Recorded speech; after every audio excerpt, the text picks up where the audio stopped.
Ça y est, c'est parti, la midget 2 litres est partie pour ce week-end, la première course. Allez, pour l'instant, toutes ces voitures sont encore... on a mordu un petit peu la poussière. Mais là, la bataille fait rage aux avant-postes. C'est Romano Ricci qui vient de passer. Oui, Bastien Barche qui connaît quelques difficultés. C'est Manu Damiani, la voiture numéro 8. Romano Ricci, Bastien Barche, Nicolas Gomard, le top 4. Et Manu Damiani, très belle course pour l'instant, qui maîtrise les débats. Mais attention, Romano Ricci, eh bien, il est troisième au classement général. Et ça y est, la pluie qui fait son apparition. Surprise, maintenant, eh bien, ça va être... la qualité du pilotage, l'expérience qui va faire la différence. C'est Romano Ricci qui attaque le leader, qui attaque Manu Damiani. Est-ce que ça va passer pour Romano Ricci? Non. Et Nicolas Gomard qui s'empare de la troisième place. Et attention, parce qu'il est menacé derrière Bastien Barche par la voiture numéro 20 de Robert Conzani du team Affinity Prestige. Et là, la pluie qui redouble d'intensité. Et Manu Damiani, effectivement, il a des problèmes d'essuie-glace sur son pare-brise. Est-ce qu'on peut voir sur les écrans?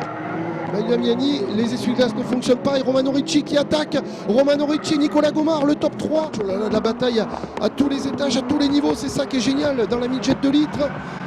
C'est cool qu'on soit sur le circuit, eh bien, il y a des duels à tous les niveaux. Rappelons quand même qu'ils ont tous les mêmes voitures.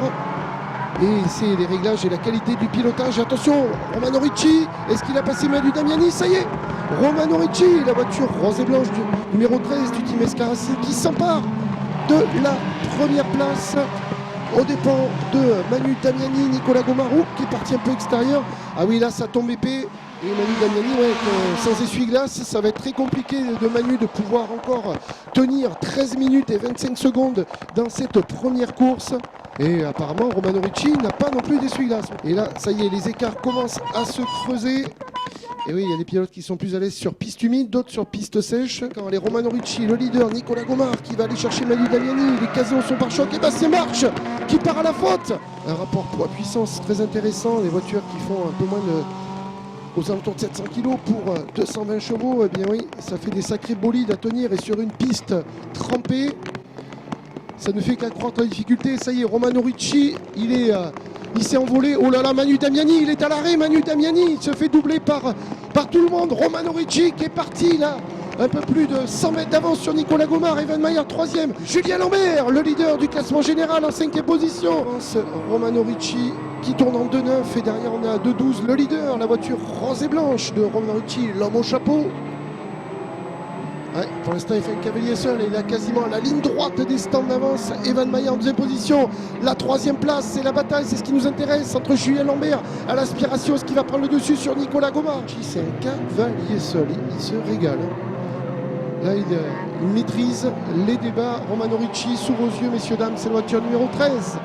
Puisque c'est lui le leader incontesté et incontestable de cette course. Pour l'instant, on est dans les dernières secondes pour Romano Ricci qui maîtrise les débats. Voilà, il conduit prudemment, il ne prend pas de risque. Romano Ricci, le drapeau à damier dans quelques secondes et la victoire de la voiture numéro 13 rose et blanche, c'est monsieur Romano Ricci. Ça y est, c'est parti. Attention au bout de la ligne droite, ce virage très dangereux qui a causé énormément de soucis au midget 2 litres et au championnat de France Super Tourisme. Et là on va voir ce qui se passe au bout de cette ligne droite. Oui, ça a touché, oh là là. C'est Romano Ricci avec Erwan Biel qui a mangé un petit peu derrière. Le dernier virage avant le départ, la ligne droite des stands. Feu vert, c'est parti. La dernière course de la midget 2 litres ici sur le circuit du Val-de-Vienne pour cette 4e manche de la saison. Et c'est Romano Ricci qui est devant et magnifique. Didier Dumaine qui va avoir envie de faire une grosse course. Didier Dumaine, excellent pilote du team Yvan Muller Racing. Il était parti 3e, il est second. Et il va attaquer tout de suite Romano Ricci, la bataille pour la première place. Eh bien, il n'aura pas fallu attendre très longtemps pour voir Didier Dumaine à l'attaque avec Romano Ricci. Oh là là, portière contre portière. Ça part extérieur, ouais, bien revenu. Bien revenu, Eric R. Est-ce qu'il va profiter de cette bataille entre Romano Ricci et Didier Dumaine? Oui, Didier là, il va avoir à cœur de tout donner sur cette dernière course. Il a envie. Gomard, pilote d'expérience chevronnée et qui revient très fort sur Romano Ricci. Eh bien, il sent qu'il peut aller la chercher cette victoire. Ça serait la première de la saison pour lui. Romano Ricci.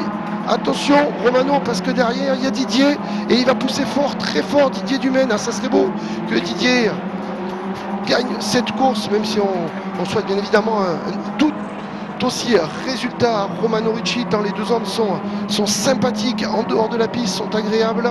Mais là, pour l'instant, c'est Romano Ricci qui mène les débats. 5 minutes 30 secondes, messieurs, dames, dans cette course. Deuxième, là, c'est la bataille pour aller chercher la victoire, la première place, la plus haute marche du podium. Le temps est fini, la ligne d'arrivée. Oh là là, ça va se jouer dans un mouchoir de poche. La victoire, Romano Ricci. Didier Dumaine deuxième. La victoire de Romano Ricci. La deuxième du week-end pour Romano. Didier Dumaine, enfin, qu'est-ce qu'on est content pour Didier qui a eu des malheurs, des soucis tout le week-end. Là, il fait deuxième, un podium super pour Didier Dumaine. Eh bien, bravo pour cette deuxième victoire. Elle n'était pas facile à aller chercher parce que derrière, ça poussait très très fort jusque dans les derniers centimètres de cette course. Ouais, on a fait le choix avec l'équipe de ne pas mettre les pneus neufs vendredi pour la qualif. Du coup, je pense qu'on peine un peu en fin de meeting et bravo. Bravo, tu m'as bien pris la trace. T'as été chaud. Donc voilà, je me suis appliqué à pas faire de conneries et les endroits étaient plus rapides que moi sur les freinages notamment parce que moi j'ai un peu moins de grip je pense. Mais sinon, belle course.